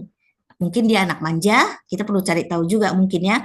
Mungkin dia anak yang hmm, sering dihajar oleh papa mamanya misalnya, menjadi anak yang keras dalam tanda petik, sehingga tidak mempan lagi. Nah, misalnya dengan cara-cara hukuman, punishment dan sebagainya gitu kan. Nah, itu perlu perlu cari tahu gitu. Mm-mm. Kira-kira gitu Pak Joni ya. Oke, aku sih mancing doang sih. Iya, Oke, itu iya. tadi aku lihat ada siapa That's yang the ada bottom. komen chat. Iya, ini ada nih, ada pertanyaan katanya kalau anak Iya, bikin kesel terus gimana? Sedangkan orang tuanya kan larang kita buat marah-marah ke anaknya gitu. Nah, ini aku tambahin deh, sorry Lause. iya. Ini aku tambahin. Murid zaman sekarang yang aku tahu dari teman guruku ya, itu hanya ada dua aliran kalau menurut dia. Satu aliran itu memang yang tujuannya how haizi. Datang sekolah memang khusus belajar dan mencoba meraih prestasi. Anak kedua ini aliran yang kutub paling bertolak belakang. Dia datang ke Pengalaman sekolah pribadi. bukan tujuan untuk menjadi pintar, bukan tujuan untuk belajar. Dia mencari lingkungan yang aman dan nyaman buat dia. Itu kenapa timbul geng-gengan di dalam kelas. Oke, semakin gede gengnya dia semakin nyaman, semakin merasa terlindungi. Di situ mereka secara konspirasi bisa ngebully guru loh. Case yang gurunya benar pun bisa diputar balik, itu menjadi salah karena mereka ngegeng. Pihak sekolah itu bisa sampai dilema, karena ya kalau anak ini salah, kenapa teman-temannya bisa ngebelain semua nih? Akhirnya, gurunya yang lebih banyak diinterogasi, bukan muridnya. Itu salah satu case yang aku pernah dengar. Tapi balik lagi, ini kan kelasnya guru-guru di sini. Aku cuman sharing sedikit yang aku pernah dengar. Iya, iya. Oke, Itu kayaknya ya. ya kasusnya Ko Joni itu kasus berat juga ya. Iya, iya. Nah, ini tergantung biasanya nih ya, sekolah-sekolah yang dalam tanda petik, sekolah-sekolah yang bergengsi. Iya. Nah, kadang-kadang pimpinan sekolah juga ada yang kurang wise. Kadang-kadang sepertinya lebih berpihak kepada orang tua murid daripada guru gitu kan. Nah, ini tergantung sistem ya, sistemnya ya, dan personal si pemimpin tersebut gitu. Heeh. Jadi bagaimana dia sebagai guru menghadapi ini? Ya sebisanya dia melakukan pendekatan ya, pendekatan kepada murid gitu. Bukan menjilat ya, beda ya, pendekatan dengan menjilat itu beda gitu. Mm-mm. Oke. Beda pendekatan kamu. Ini ada Mm-mm. dari Gaby ya. Kasusnya ini anak Mm-mm. pinter. Gurunya santai nggak marah, tapi dia mudah kesel, gemes gitu. Lagi inget-inget materi anak-anak, wajar sekali bisa lupa. Tapi dia sambil mengingat sendiri bisa sampai keluarin emosi kesel. Beda banget sama adiknya. Adiknya sangat ekspresif, jadi kita bisa tahu juga kalau memang dia lupa, is okay gitu. Bagaimana? Saya kurang paham. Coba. Pakai ngomong aja ya, Ya Bu. langsung Iya, ngomong aja iya, ya. iya. Ya, Oke. Langsung jadi enak. Mm. Oke, jadi anaknya ini tergolongnya pintar sebenarnya. Heeh. Kadang-kadang ada materi yang memang kita tanyakan ulang, wajar kalau anak-anaknya lupa. Ya. Tapi anak ini tuh kalau lagi ingat santai-santai aja, gurunya nggak marah, lagi ketawa-ketawa, dia bisa tiba-tiba tuh kayak merasanya gagal, merasanya kesel sendiri. Padahal gurunya sama sekali nggak marah kalau walaupun dia lupa. Tapi dia kayak merasa dirinya seperti udah gagal, seperti kesel sendiri. Heeh, heeh. Jadi yang ditanyakan adalah kenapa bisa begitu gitu ya? Kenapa anak ini bisa begitu mudah kesal gitu ya? Iya, sama gimana cara menyikapinya sih. Oke, Terima kasih. oke, thank you. Nah, ini sebenarnya banyak faktor ya. Nah, itu lihat respon orang tua ketika anak ini dapat nilai bagus. Respon orang tua bagaimana? Anak dapat nilai bagus, respon orang tua yang terlalu memuji bisa juga membuat anak juga mengejar nilai bagus sehingga ketika dia melakukan kesalahan dia menjadi kesal pada diri sendiri ya. Sebaliknya anak yang terlalu dimarahin artinya orang tuanya terlalu marahin juga bisa, nuntut juga bisa, tapi ada juga orang tua yang tidak nuntut tapi terlalu sering memuji bisa juga. Jadi dua dua kutub yang berlawanan ya. Karena saya mengkonseling beberapa anak yang hasilnya seperti itu, anaknya itu pengen nuntut nilai sendiri, nuntut keberhasilan, kalau salah bisa nangis dan sebagainya gitu kan, kesel pada diri sendiri. Nah itu Anda karena memang terlalu banyak dipuji sehingga ketika dia salah dia merasa aku nggak dapat pujian nih, aku nggak dapat hadiah nih misalnya itu. Sebaliknya juga begitu. Dan ada juga yang kasusnya itu anak ini mamanya bilang begini, saya lagi waktu itu tahun lalu menangani kasus seorang anak kelas 1. Kalau dia dapat nilai kurang, dia bisa nangis. Ketika dia lupa bawa sesuatu, gurunya nggak marah nih. Cuma, oh ya sudah nggak apa-apa, besok kamu bawa. Dia tetap nangis, ya, tetap nangis. Jadi sangat ketakutan seperti itu. Kalau dia menulis dan terakhir teman-teman udah selesai, dia worksheetnya belum selesai, dia juga nangis. Padahal gurunya bilang nggak apa-apa, masih ada waktu nanti waktu snack time kamu bisa nulis. Dia tetap nangis. Dan mamanya nggak pernah nuntut, nggak pernah marahin, dan sebagainya. Tapi ada satu kalimat yang mamanya bilang nih, setiap kali anaknya melakukan kesalahan, dia bilang, kamu bikin mama sedih loh. Kalau kamu nilainya jelek, mama sedih banget loh. Nah, anak ini takut banget nih, takut banget membuat mamanya sedih gitu. Terus tergiang-giang di kepala anak ini. Mama akan sedih karena perilaku yang lupa, tidak bertanggung jawab dan sebagainya. Nah, itu membuat dia kecemasan ya, cemasnya tinggi gitu. Karena mikirin, aduh nanti mama saya sedih. Nanti saya sudah bikin mama saya sedih. Jadi macam-macam ya, bisa faktornya macam-macam. Nah, bagaimana menyikapinya? Menyikapinya tentu dengan mm, dibantu dulu nih saat itu ya, karena saat itu kan di kelas nih kita bantu, oke nggak apa-apa. Nah kalau misalnya nggak mempan dia nangis ya udah biarin dulu gitu. Tapi nanti di luar kelas kita bisa memberikan bimbingan ya, seperti itu. Oke. Yang lainnya silakan ya. Jelas karena dia anak pertama, jadi contoh yang baik untuk adiknya kasus saya ini. Iya, Ya, Litaita. iya, ya lihat itu. 像我一样。Nih ada nih direct ya. Bu, wajar kan kalau kita pada saat meluapkan kata-kata dengan sambil menangis karena di satu sisi tidak bisa marah yang sangat-sangat dan malahan suara semakin kecil ketika ingin berteriak. Apakah ada meluapkan emosi ya? Oke, meluapkan emosi itu marah ya khususnya maksudnya ya. Nah, eh, ketika kita marah nih, sebenarnya apakah kita meluapkannya dengan cara yang bagaimana sehingga tidak melukai orang, ya termasuk fisik dan hati juga ya, tidak melukai diri sendiri. Nih. Nah, ketika meluapkan emosi marah, kalau melukai orang itu kan pasti kita teriak-teriakin orang, hina-hina orang, marah-marah orang ya, atau kita pukul-pukul orang kan.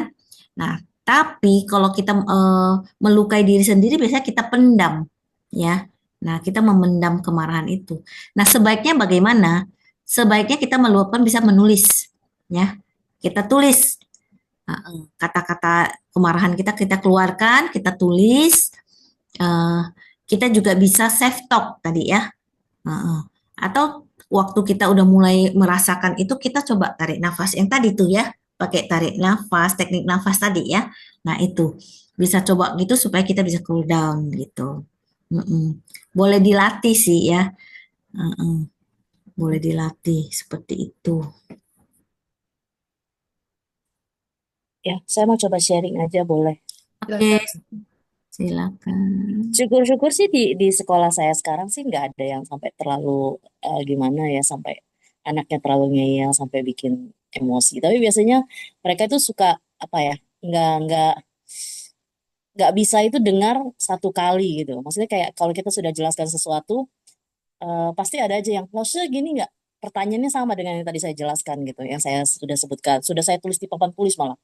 Jadi biasanya ya itu tadi saya sih sering kali kayak yang ibu bilang, tarik nafas. Kalau mereka udah sakit itu biasanya saya tarik nafas terus saya senyum. Lose kok senyum-senyum aja. Nah, saya bilang, kamu tahu kalau Lose senyum-senyum gini artinya Lose marah. Saya cuma dengan senyum saya bilang seperti itu. Jadi mereka udah sadar dan mereka kayak oh iya Lose-nya marah nih gitu. Jadi nggak perlu juga sih dikeluarin. Biasanya nggak pernah sampai marah-marah sih di kelas sih. Kalaupun saya lagi tegas ngomong karena mungkin lagi ujian, jangan semua buku dimasukkan begitu-begitu ya. Jadi cuma dengan tegas tapi nggak sampai nggak pernah ada terjadi kasus harus marah sih karena sebenarnya kalau kita marah juga eh, ya nggak enak juga situasi di kelas sih sebenarnya sih kalau menurut saya sih. Sharing aja sih. Ya itu cara tarik nafas itu sama senyum aja deh. Lebih baik Senyum senyumin sambil aja. matanya digedein ya, Laus. Enggak. Saya nggak pernah gedein mata. Oh, mata saya udah sipit kok. Mau gimana gedeinnya? Bukan, kalau gue jadi muridnya Lause, gue gini ya, daya tangkap tiap murid dalam listening itu Enggak, kan tapi beda-beda. biasanya tahu. Kok kalau misalnya udah itu, kalau misalnya kalaupun sebatas nih, sorry saya potong dulu. Hmm. Sebatas biasanya saya paling nggak suka kalau bukan nggak suka. Saya kan orangnya gampang distract. Kalau ada anak-anak yang saya lagi jelasin, mereka ngobrol, saya bilang saya nggak pernah larang anak-anak ngobrol, tapi silakan kamu kalau mau ngobrol, kamu di depan. Kamu udah selesai ngobrol, baru kamu masuk lagi gitu. Saya selalu ngomong gitu. Tapi kadang ada yang saya lagi jelaskan, mereka ngobrol sendiri. Ya paling saya bilang, saya cuma sebut nama. eh, Kalau mau ngobrol, kadang saya nggak sebut nama sih.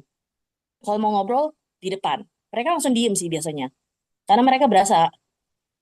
Jadi sebenarnya mereka tahu, cuma ya mungkin ada anak yang ngeyel, tapi kalau sampai udah sebut nama mereka nggak ngeyel karena mereka malu. Kadang bukan malu sih, kayak mereka nggak mau keluar. Intinya sih mereka nggak mau keluar kelas gitu. Jadi daya tangkap anak berbeda, iya betul. Tapi mereka tahu kok kalau gurunya sebenarnya lagi kesel, lagi marah, mereka bisa nangkep. Walaupun saya senyum, saya bilang, Lasa kenapa senyum-senyum aja? Ya karena Lasanya marah. Terus mereka diem. Karena walaupun senyum, Oke. tapi mereka tahu gurunya marah sih. Sebenarnya gitu sih. Jadi nggak perlu Ka- sampai malah kalau teriak-teriak malah bikin anaknya sakit. Saya bilang sih, saya setiap kali bilang waktu awal mulai saya sebelum apa tahun ajaran baru saya selalu bilang eh kita kita ini ya kita maksudnya kita kayak teman aja gitu. Kalau kamu ada sesuatu yang kamu nggak suka, kamu ngomong. Kalau kalau langsung nyakitin kamu, kamu ngomong. eh Mungkin kamu merasa Laosu nyakitin kamu, nyinggung kamu di kelas atau apapun itu, di luar kelas atau apapun, kamu boleh mention ke Laosu dan Laosu akan minta maaf kalau Laosu salah. Sebaliknya juga kalau kamu salah ya kamu sadar gitu. Dan biasanya saya juga selalu minta maaf pas udah ini. Dan memang nggak pernah sih sampai keluar kata-kata kasar, kata-kata apalagi nggak boleh lah ya gitu menurut saya. Gitu. Jadi so far selama ini sih anak-anak yang saya pegang nggak pernah yang sampai ngeyelnya keterlaluan ngelunjak gitu istilahnya ke guru nggak pernah sih. Apa mungkin sekolah saya yang strict ya, tapi eh, lumayan menurut saya perlakuan seperti itu bikin mereka juga tahu kalau oh gurunya itu memperlakukan mereka seperti manusia gitu loh. Seperti anak yang ya memang mereka boleh kalau kamu mau ngobrol boleh di luar tapi jangan ganggu di kelas gitu sih.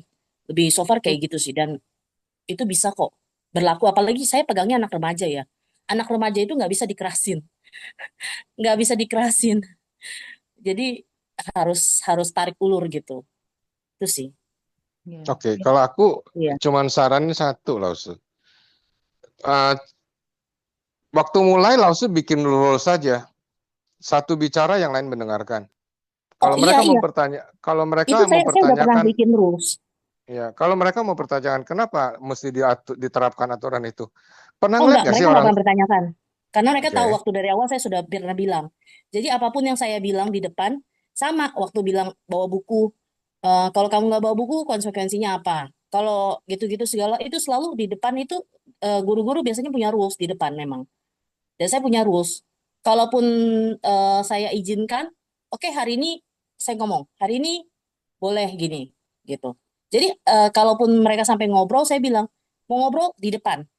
Langsung nggak pernah ngelarang kamu ngobrol, tapi di depan, jangan di kelas distract. Maksudnya distract. Saya selalu bilang gitu sih. Biasanya gitu. Dan itu oke, bisa kok diem mereka langsung. oke. Itu aja sih sharing. Jadi Ya. maksudnya ya itu saya sih setuju sih ya. Maksudnya kalau sama anak-anak ya jangan juga kitanya terbawa-bawa gitu. Jangan terpancing juga ya sama mereka ya. Iya, kadang-kadang mereka suka mancing-mancing, Iya, iya, sengaja. mancing-mancing emosi guru. Ini harusnya si Mega juga boleh sharing ini, tapi dia ternyata timbul tenggelam dari tadi nih. Oke, yang lainnya silakan ya. Timbul Siti ada tenggelam, lagi. hati-hati kelelep ya. Oke, ada lagi. Soalnya Mega juga ngajarnya yang remaja ya, jadi grade 7 sampai grade 12 gitu. SMA sih udah mulai mengerti ya, tapi kalau yang SMP kelas 8 gitu kan mulai ngeyel-ngeyel gitu. Nah ini dia masuk lagi. Kelas 9 paling ngeyel. Ya, 8 sih kalau si Mega ketemunya itu banyak kan yang 8 lebih bijau kuce gitu. Merasa diri, oh aku lebih senior daripada grade 7 gitu ya. Kalau nggak ada yang sharing, gue sharing aja deh. Silakan, silakan. Oke, dulu waktu aku nanganin Mudika, itu biasa lah ya, anak-anak orang kaya semua, breaks the rule-nya, baperannya segala macem. Terus aku ngedampingi satu orang romo dan kita bikin aturan. First rule, satu bicara yang lain mendengarkan dan kita jelasin aturan ini. Pernah ngeliat orang tua kalau bapaknya teriak, maknya teriak nggak? Si anak bisa denger nggak bapaknya ngomong apa, maknya ngomong apa? Nggak ada yang bisa dengar karena dua-dua lagi teriak. Bisa nggak sih satu ngomong yang lain ngalah, diam, dengerin? Setelah selesai baru gantian. Itu satu. Rules kedua, tidak membiarkan ketidakberesan terjadi. Jadi kalau ada misalnya satu temenmu breaks the rule number one, itu tanggung jawab siapa? Semua langsung nunjuk, tanggung jawab yang ngobrol. Enggak, tanggung jawab satu kelas. Karena kalian membiarkan itu terjadi dan itu tidak beres. Sehingga kalian pun nggak bisa mendengar atau menyimak dengan baik. Jadi itu kita ngelibatin satu kelas berpartisipasi bantuin kita untuk jadi wasit nih, ngelihat nih rulesnya siapa yang ngelanggar nih. Yang ketiga, kita selalu tanamkan kejujuran dan keterbukaan selalu diutamakan. Diutamakan ya. Tidak dibuka, diumbar. Kita sampai ngasih contoh. Kalau hari ini gue pakai istilahnya pakaian dalamnya warna pink, apa perlu aku ngomongin? Itu nggak perlu di ngomongin. Itu bukan contohnya. Tapi bahwa kita selalu berusaha mengedepankan kejujuran dan keterbukaan, itu yang sangat diharapkan. Nah, pada saat sudah bikin aturan main begitu, dan semua paham, lebih enteng sih, lebih enak sih ngontrolnya. Jadi kadang-kadang yang mengkonfront mereka bukan kita, sesama dari mereka sendiri. Itu aja sih masukan sedikit. Thank you. Thank you juga, Ko Joni. Oke, hayo Ma. Sepertinya mereka sudah. Mestinya banyak loh. Ini Ya, masa makanya guru-guru. harusnya sih seru ya. I'm so surprised. Tuh ada yang tulis. Tuh. Ada. Kalau anak-anak Tapi kecil yang masih 3, 4, 5 tahun, gimana Bu cara ngadepinnya? Karena kan masih susah duduk diem. Hmm. Ya, lah Susriana ini ngajar TK ya. Ya, saya coba ya. Jadi memang eh, mesti pernah dapat ini nggak perkembangan anak mungkin udah pernah lah ya, ya tentang perkembangan anak. Memang mereka kan eh, duduknya itu nggak bisa lama ya. Jadi masih nggak tahan lama di kursi. Jadi bisa mungkin ngedeplok gitu ya. Ada waktunya di bagian tiker-tiker duduk sampai tiduran. Nah itu mesti bikin misalnya pas storytelling, pas apa. Nah ada waktunya duduk. Nah waktu duduk bikin aktivitas. Ada anak-anak yang jadi itu konsentrasi anak itu yang anak kecil ya 1 sampai 3 kali usia. Jadi misalnya nih usianya 3 kali 1 itu 3. Jadi 3 menit itu konsentrasi fullnya 3 menit. Antara 3 sampai 9 menit kan. 3 kali 3 berarti 9. Nah 9 itu udah full banget gitu. Jadi kalau usia 4 berarti dia punya konsentrasi itu fullnya itu 4 sampai 4 kali 3 12. 4 sampai 12 menit. Nah itu. Jadi mereka nggak bisa lama-lama. Jadi kalau misalnya mau kerjain sesuatu waktunya kita kasih nih 5 menit kita atau 10 menit ya kerjain sesuatu. Yuk stop, kita main dulu sebentar, misalnya gerakan atau main atau apa eh, berdiri, muter muter lingkaran. Nah, baru duduk lagi, mulai lagi kerjain. Nah, seperti itu. Jadi kita nggak bisa paksain mereka kecuali kenapa ada anak yang bisa. Nah, biasanya anak yang bisa itu dalam tanda petik ya, adalah anak-anak yang sangat penurut biasanya ya, yang penurut, yang nggak berani, mereka duduk karena mau taat kan, karena guru kan bilang, duduk semua duduk gitu kan. Nah, ini mereka yang pemalu, nah biasanya nggak berani, artinya mengekspresikan keinginannya. Nah, jadi kurang lebih seperti itu ya. Jadi cara menghadapinya ya selang-seling gitu, selang-seling belajar main seperti itu.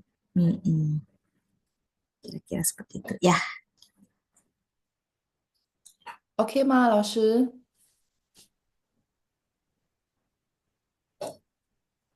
Oke.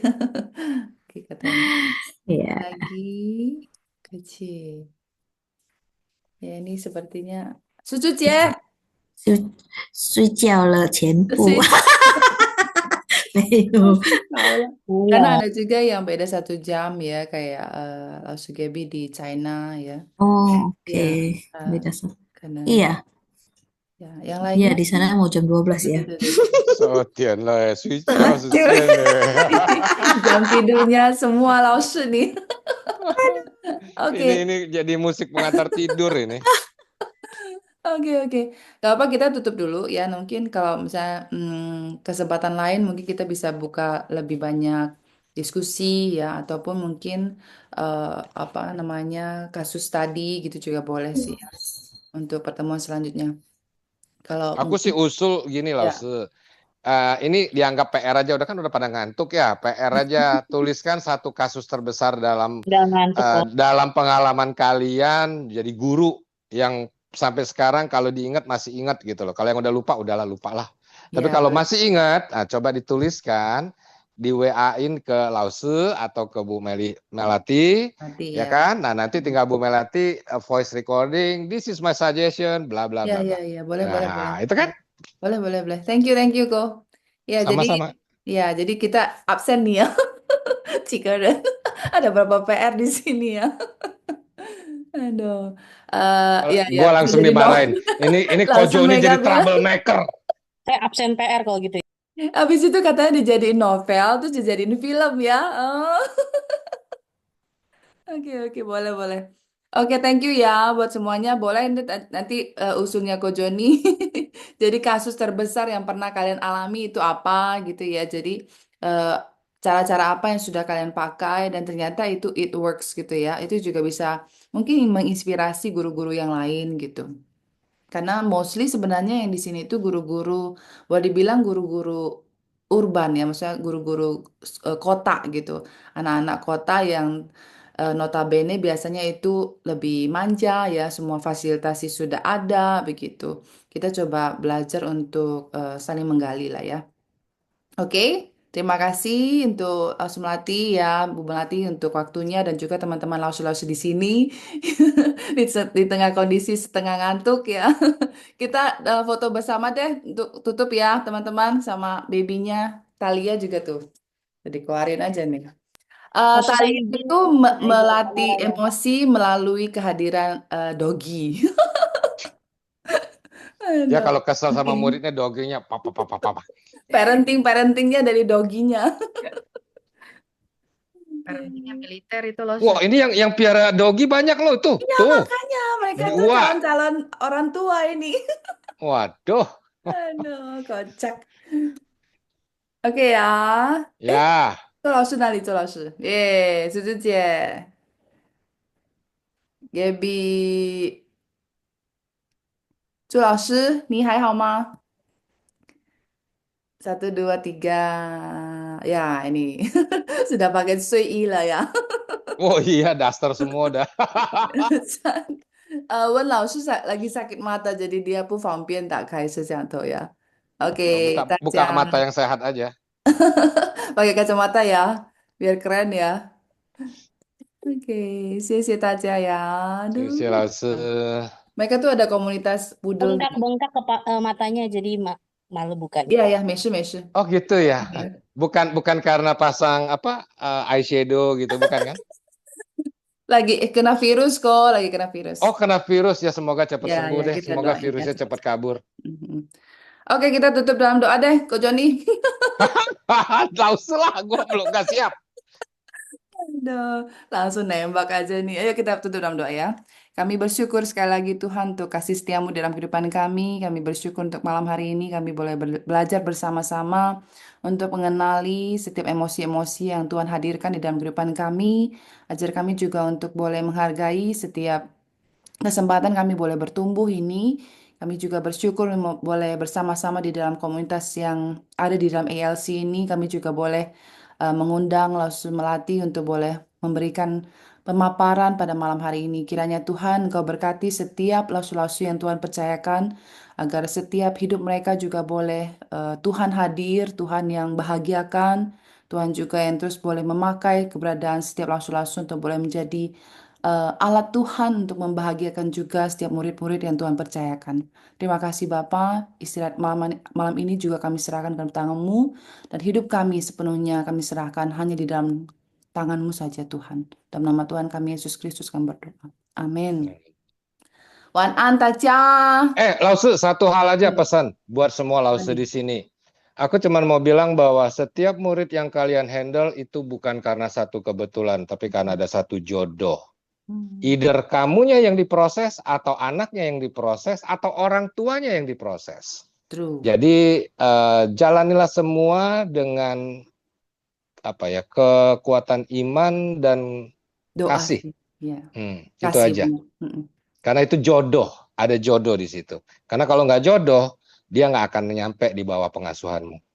True. Oke, thank you. Oke, thank you buat endingnya. Bye. Mantra pu. Mantra bro. 再见呀。再见，晚